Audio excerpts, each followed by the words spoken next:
um pouquinho. Então, novamente, o que eu havia falado, esse caso aqui, é o caso até que a gente fez agora no quadro, quando a gente mantém a tensão horizontal constante e a vertical vai aumentando. Esse é o caso que a gente utiliza no ensaio triaxial, que é quando a gente aplica uma tensão horizontal. Depois que atinge a tensão horizontal do ensaio, é que a gente vai colocar acréscimos na vertical. Então, assim, a gente aplica uma mesma tensão na horizontal, a gente aplica na vertical também. E aí ela é chamada de tensão confinante, porque ela não vai impor a amostra, o rompimento. Ela vai, na verdade, aumentar a resistência, porque ela está aumentando o confinamento do solo. Quanto mais confinado for o solo, mais resistente esse solo é. Então, quanto maior essa tensão de confinamento, maior vai ser a tensão necessária depois para poder romper o corpo de prova. Então, no ensaio triaxial, a gente aplica as mesmas tensões no início, a gente define uma tensão de ensaio, por exemplo, nesse exemplo que a gente fez de 200, né? Então, por exemplo, eu vou definir que a minha confinante é 200. Então, a gente vai fazer acréscimos iguais, tanto na horizontal como na vertical, até atingir o valor de 200. Quando atingir o valor de 200, eu vou começar a acrescentar tensões agora somente na vertical. Então, a tensão horizontal vai ser constante até o final do ensaio e eu vou acrescentar, aumentar apenas a direção vertical. O efeito disso na trajetória de tensões, a gente acabou de ver que vai ser uma reta com inclinação de 45 graus para a direita. Aqui, ó, essa é a situação do ensaio triaxial que a gente estuda. Tá aqui a evolução, ó, dos acréscimos de carga, o círculo vai aumentando, até que eu paro o ensaio na hora que o material rompe. Quando o corpo de prova vai vir a romper, então é quando eu paro o ensaio. Nos exemplos que a gente estava fazendo, ele não falou pare quando romper, até porque a gente não está no ensaio, no laboratório, para poder esperar ele romper, e nem vamos adivinhar. Então, ele já especificou a tensão final, que ele não disse se era de ruptura ou não, para a gente parar a trajetória. É diferente. Nesse caso do ensaio, quando a gente vai realizar ele no laboratório, a gente vai efetuando esses aumentos, né, esses incrementos de tensão na vertical, até que o corpo de prova venha a romper. Então, quando ele romper, é que a gente para o ensaio. E aí a gente vai ter que a trajetória de tensões, o último ponto dela representa o círculo de monorruptura.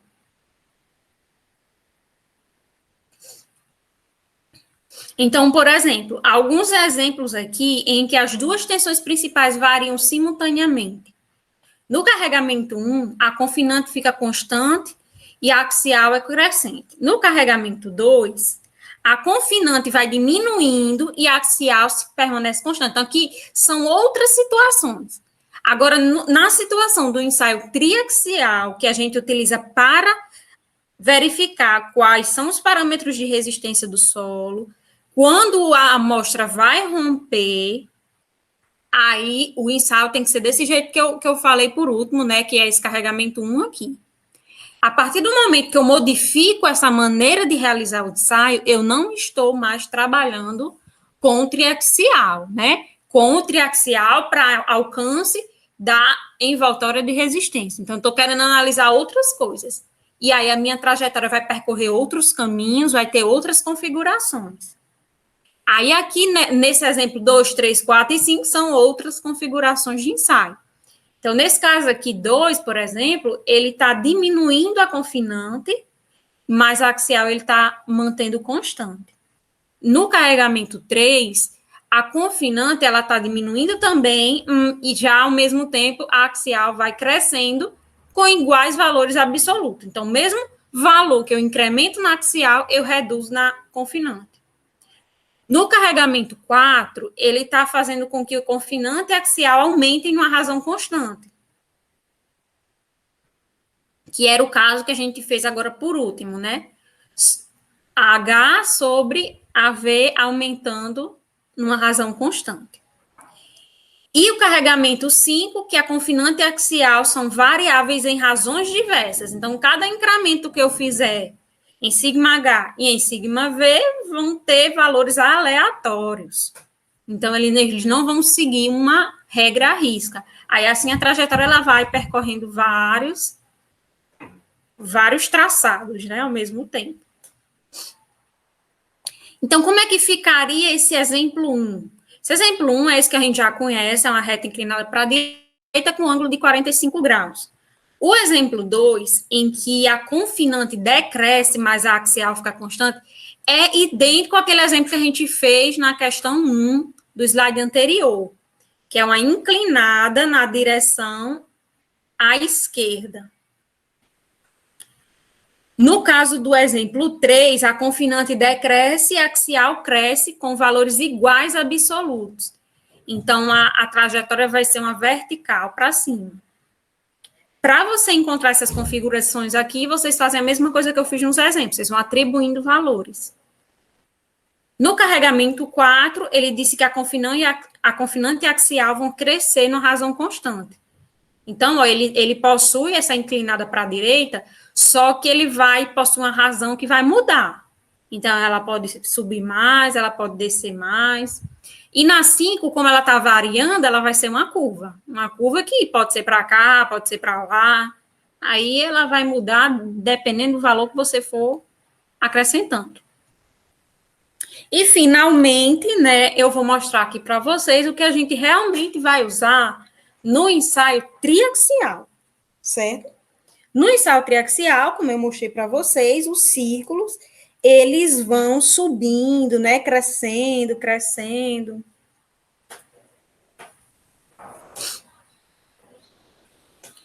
Em um só ensaio, a trajetória de tensões vai ser o quê? Bem, a primeira etapa do ensaio, ela é aquele que eu falei para vocês, né? Em que eu estou aplicando só tensões confinantes. Então, eu estou aplicando a tensão horizontal igual a vertical. Então, a trajetória vai sair do zero e vai andando no eixo das abscissas. Vai ser uma reta contida no eixo da abscissa. Até que eu atinja um valor de ensaio de confinante, por exemplo, 200. Aí, quando eu chegar no 200, tanto para H como para V, eu paro de aplicar em H e aplico agora só na direção V. Então, dessa forma, ela vai atingir uma configuração diferente, vai ser uma inclinada para a direita de ângulo 45 graus. Isso aqui a gente já memorizou. E aí eu estou incrementando só na direção V, e na H eu estou deixando constante, então é uma inclinada de 45 graus para a direita, certo? E o ensaio vai terminar na hora que eu romper o corpo de prova. Então, quer dizer o quê? Que esse círculo aqui é o círculo da ruptura para esse ensaio. Agora, eu só tenho um círculo de ruptura. Para encontrar a envoltória de resistência, eu preciso traçar vários círculos, porque eu preciso de vários pontos para achar essa envoltória. A envoltória de resistência, como a gente viu lá atrás, na primeira aula, é uma reta que tangencia, na verdade é até uma curva, né, que a gente transforma, adapta para uma reta.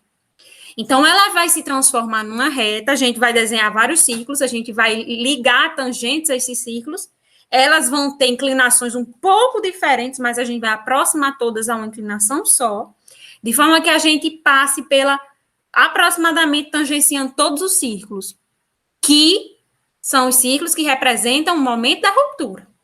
E aí, todos esses círculos, como eles representam o momento da ruptura, eles tangenciam a envoltória da resistência.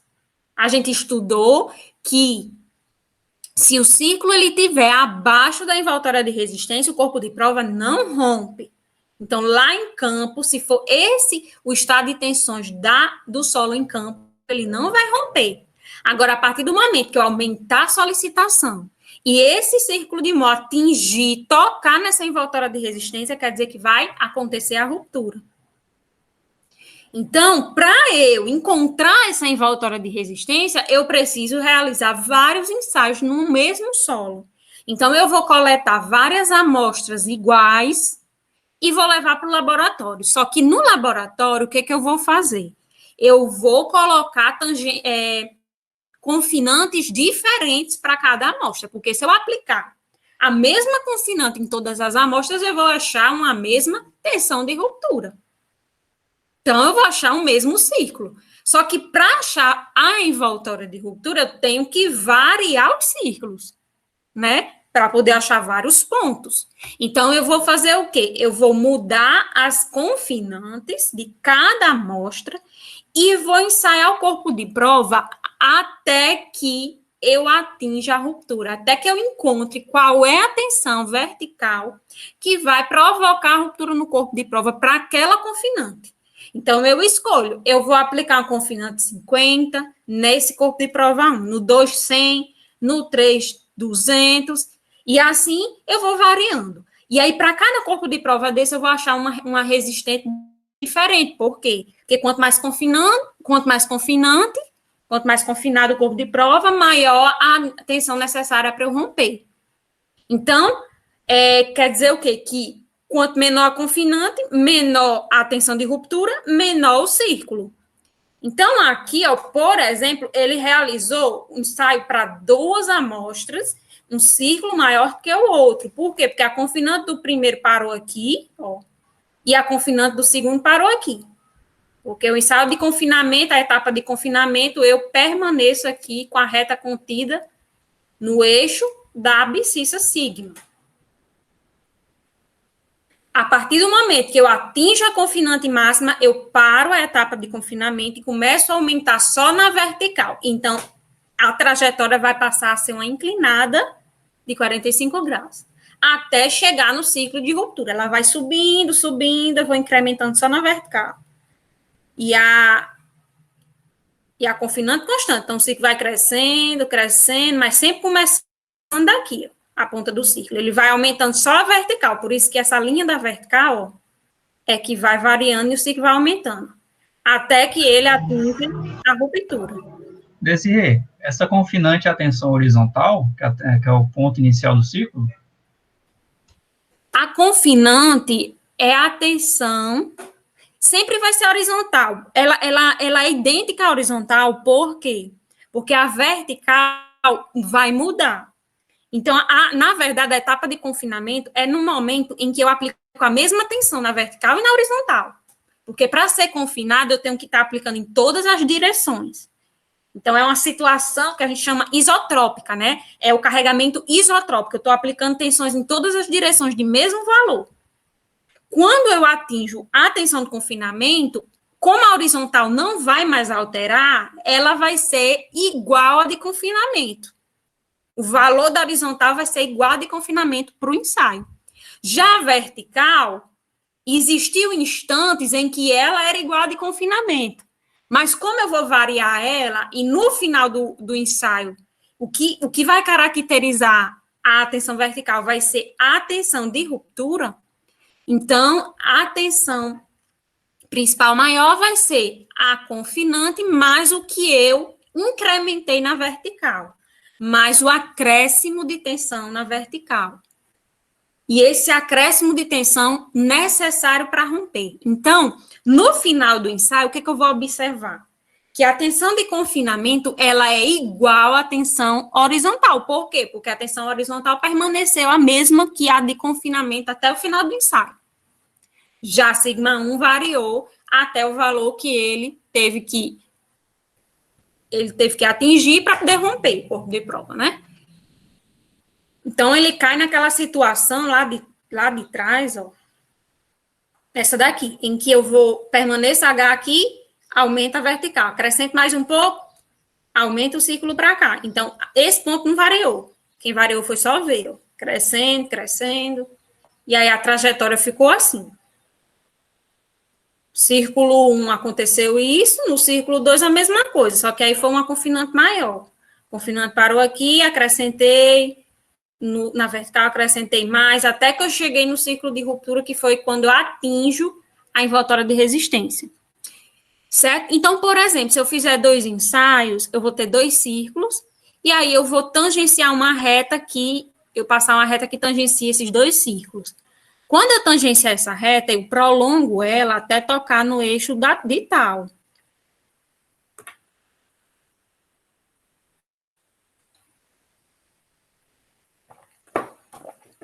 Aí, na hora que ela tocar o eixo de tal, eu vou encontrar um valor de interseção aqui, correspondente a uma tensão tal, que vai dar o valor C, que é a coesão do solo. E a inclinação dessa reta é chamada de ângulo de atrito do solo, que a gente estudou na primeira aula que eu dei para vocês, né? Então, além dessa envoltória de resistência que tangencia os círculos, envolve os círculos, eu vou ter uma envoltória das trajetórias, que vai ligar os pontos de topo do círculo. Como eu falei para vocês, né? A gente acabou de fazer cálculo. A envoltória das trajetórias, ela tangencia o ponto que representa o círculo. Então, ó, aqui é o ponto da trajetória. Aqui tem vários pontos na trajetória. Essa primeira trajetória aqui, ó, tem vários pontos. Essa do outro círculo, do outro ensaio, a trajetória começa E, vai até esse ponto, sobe até I. Só que a envoltória das trajetórias, ela vai tocar em um ponto apenas de cada trajetória. Que ponto é esse? O ponto que representa o círculo de mó na ruptura. Então, se eu olhar para esse círculo aqui, qual é o ponto que representa esse círculo? O ponto D. Na trajetória é o ponto D. Então, esse ponto D, ele é o ponto do círculo de mó na ruptura da trajetória 1. Ele é o ponto último de ensaio. É quando o corpo de prova rompeu. Aí a trajetória parou aqui. Então, esse ponto, ele vai passar por ele a envoltória da trajetória. Vamos para o outro ciclo, do mesmo jeito. Esse aqui não é o ciclo de ruptura do ensaio 2? Qual é o ponto que representa esse círculo na trajetória? É o ponto I. Então, a envoltória das trajetórias tem que passar por ele. Eu encontrei o ponto D e o ponto I. Eu precisei de 2 ciclos para poder ter 2 pontos e achar essa reta da envoltória das trajetórias. Então, eu ligo I a D, prolongo até o eixo tal e acho aqui o intercepto EF, que indica o intercepto no eixo tal, que se chama D. E acho a inclinação dessa envoltória, que eu chamo de beta. Aí, gente, eu monto uma equação, isso aqui vocês vão fazer lá na lista, de exercício é para fazer a lista, porque se não fizer, se não tentar fazer, quando chegar na prova, não vai saber. Vai trocar tudo, né? Então, ó, são 2 envoltórias diferentes. D e beta caracteriza a envoltória das trajetórias e elas são em função de Q e P. Então, em vez desse eixo aqui ser tal, ele vai ser Q. E em vez desse eixo da abscissa ser sigma, ele vai ser P. Certo? Ou ST. Por quê? Porque a trajetória de tensões, os pontos das trajetórias, a envoltória das trajetórias, são traçados no eixo ST. Então, você pode colocar T e S aqui, ou Q e P, tá bom? Mas não vai ser tal e sigma. A maioria das provas que eu vou corrigir de só os 2 desse conteúdo aqui, ou o pessoal não faz a envoltória das trajetórias, ou o pessoal não sabe nomear os parâmetros D e beta, e, por último, quase ninguém consegue completar a equação. Eles colocam tal aqui e sigma aqui. Não pode. O eixo tal e sigma só é válido para a envoltória das trajetórias e para o círculo de mó. O traçado das trajetórias e da envoltória das trajetórias não é mais nesse par de eixo, é no par de eixo ST, que a gente acabou de ver. A resistência máxima ou de pico seria o quê? O valor máximo atingido pela tensão desviatória. Ou seja, aquele delta sigma V que eu precisei aplicar na direção vertical, como acréscimo da tensão vertical na fase 2 de um ensaio triaxial, para que eu conseguisse romper o corpo de prova. Então, ele vai caracterizar a resistência máxima ou de pico. Após atingir esse valor máximo, ao continuar a deformação do corpo de prova, a tensão desviadora decresce lentamente e se estabiliza, atingindo a resistência residual. Isso aqui foi o que a gente viu lá na aula que eu postei para vocês no YouTube, né? A aula de resistência. Ainda vai ter mais aula lá. Aqui, ó, seria a equação da envoltória de resistência, né? No caso, aqui sim, a envoltória de resistência ela é feita a partir dos círculos de Mohr. Que a trajetória ela é feita dos pontos I e D, só baixa o ponto I e D. O círculo está aí só para representar, mas eu precisei de DI para traçar a trajetória, a envoltória das trajetórias. No caso da de resistência, gente, eu preciso do círculo completo, porque eu tenho que tangenciar a envoltória no círculo. Então, não vai ser esse mesmo ponto I e esse ponto D que a envoltória de resistência vai tocar, né? Vão ser em outros pontos. E outra coisa bem importante que eu tenho para dizer para vocês é que o local onde essa envoltória de resistência toca, que é H e C, representa o estado de tensões, o ponto, o elemento de tensões, a posição, porque o ciclo representa o estado de tensões completo. Então, ele representa infinitos pontos, infinitas posições do elemento, que a gente viu lá na primeira aula.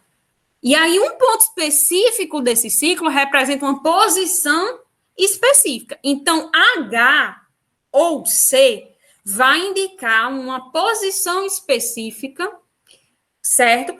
Que vai indicar um plano inclinado aí, qualquer, em que vai haver essa ruptura.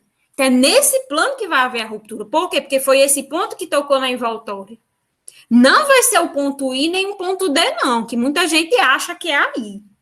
Eu já peguei prova que o aluno traçava a envoltória de resistência toda troncha para poder passar pelo I e pelo D. Não é. Quem passa pelo I e pelo D, que é o topo do ciclo, é a envoltória das trajetórias. Então, quando eu pedi numa questão, gente, eu quero que você posicione o elemento de tensões na ruptura, o plano de ruptura. Então, você vai precisar descobrir a inclinação desse plano. E eu quero que você coloque as tensões que atuam nele. Então, para encontrar a resposta, o que eu vou fazer? Eu vou ter que traçar a envoltória aos círculos. Eu tenho que achar o ponto que a envoltória tocou. Aí eu rebato aqui, ó, no eixo signo e tal, para achar que tensões atuam nesse plano. E depois eu vou ter que encontrar a direção desse plano. Aí, para achar a direção desse plano, eu vou precisar de quê? Lá da teoria do polo, que a gente viu na aula passada. É difícil? Não é. Porque você vai ter o elemento de tensões desse círculo de Mohr aqui, no final do ensaio. Você vai saber que você vai ter plano vertical e horizontal. Você vai saber que no plano vertical atua sigma C, que é a tensão confinante, e que na direção vertical atua sigma 1, que é a tensão principal maior, que para achar ela vai ser a confinante mais o incremento de tensão na vertical que foi necessário para romper o corpo de prova. Então, você vai ter sigma 1 e você vai ter sigma 3. Sigma 1 vai atuar na horizontal, sigma 3 vai atuar na vertical. Por exemplo, se eu, pegar aqui esse círculo, essa tensão aqui é sigma 3, né? Que é a menor. E essa aqui é sigma 1. Sigma 3 não atua no plano vertical, então traço uma vertical aqui a esse ponto para achar o polo. Você nota que eu não consigo tocar em nenhum outro ponto do círculo. Por quê? Quando isso acontece, é porque o polo é o próprio ponto que você está considerando. O polo está aqui. Aí, assim, eu achei o polo. Se eu, por exemplo, achar esse outro ponto aqui, usar esse outro ponto aqui para achar o polo, o ponto de sigma 1. Sigma 1 atua no plano horizontal. Então, eu vou pegar esse ponto e vou traçar uma horizontal para achar o polo. Quando eu pego esse ponto e traço uma horizontal, ó, até tocar novamente no círculo, eu vou tocar aqui. É por quê? Porque aqui é o polo. Então, tanto faz eu usar sigma 1 como sigma 3 para achar o polo, sempre eu vou achar o mesmo ponto.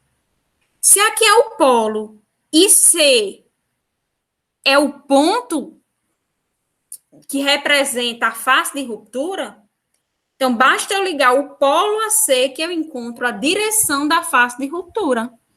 Então, essa reta aqui, eu traço uma reta aqui, encontro o ângulo com o transferidor e acho o plano na ruptura. Esse ângulo, gente, vai ser idêntico a alfa igual a 45 mais φ sobre 2, que eu dei lá na aula passada, na aula de resistência, né? Eu disse algo do tipo, gente, deixa eu só abrir novamente para vocês saberem onde está, e eu não errar também, ó. Eu posso medir com transferidor, mas a medida ela vai ter que ser idêntica àquele slide que eu disse a vocês, que é super importante, que tem todas as fórmulas, várias fórmulas. Que é antes disso aqui, ó. Alfa igual a 45 mais φ sobre 2, tá vendo? A direção do plano que liga o polo até o ponto de ruptura, tá vendo? Isso aqui eu representei bem direitinho. E ainda indiquei alfa aqui, isso aqui é o plano de ruptura. Aí representei aqui também, que é o plano que você vai ver o deslizamento acontecendo. Aí as tensões que atuam nesse plano, quais são? Você rebate aqui, ó, B, e acha o valor e tal aqui.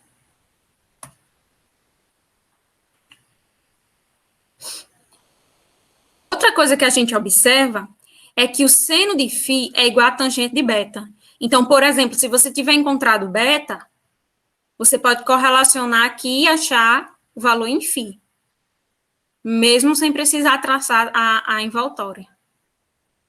E outra coisa, se você tiver beta e φ, que você acabou de descobrir, e D, que você achou pela envoltória das trajetórias, você acha C, por meio dessa outra relação.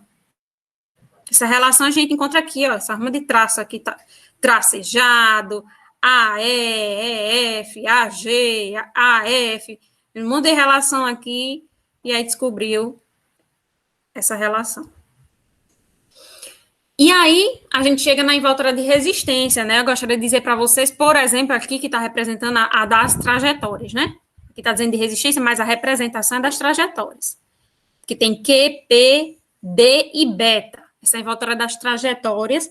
Você vai encontrar que vários pontos aqui, ó, que representam os círculos de monorruptura de vários ensaios, do mesmo solo, né? Da mesma amostra. Só que eu realizei vários ensaios. E vocês observam que eu não consigo traçar exatamente uma reta, porque eles são dispersos, pontos dispersos. Eu tenho que fazer uma regressão linear aqui para transformar isso numa reta, porque se eu for ligando, ele vai virar uma curva. Então, você tem que fazer uma média aí para poder encontrar. Então, você vai, por exemplo, achar um beta para cada ensaio e depois você faz uma média entre os betas. Ou você faz o gráfico no Excel. Aqui, gente, se você fosse fazer trajetória de tensão efetiva, você ia observar a mesma coisa que eu já estava dizendo lá antes, né? O T permanece o mesmo, ó, mas o valor em S, que é igual a P, ele vai ser reduzido, ó.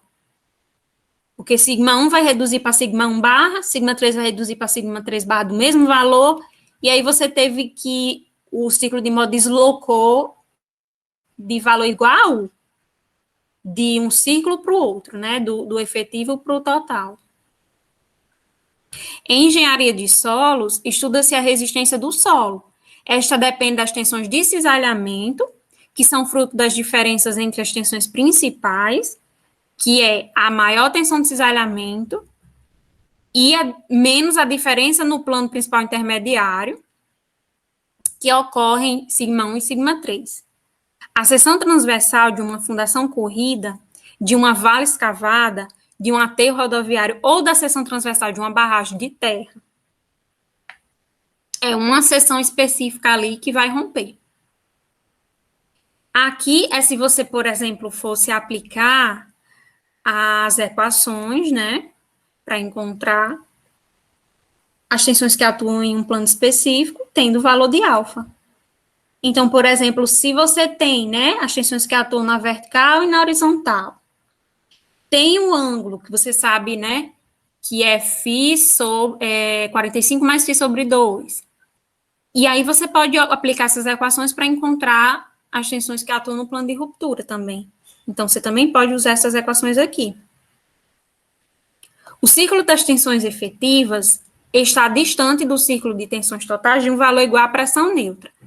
Essa pressão neutra é a que atua hidrostaticamente, reduzindo em igual valor as tensões normais em todos os planos, porque a pressão neutra, né, é uma pressão hidrostática, isotrópica, então ela tem igual valor em qualquer direção.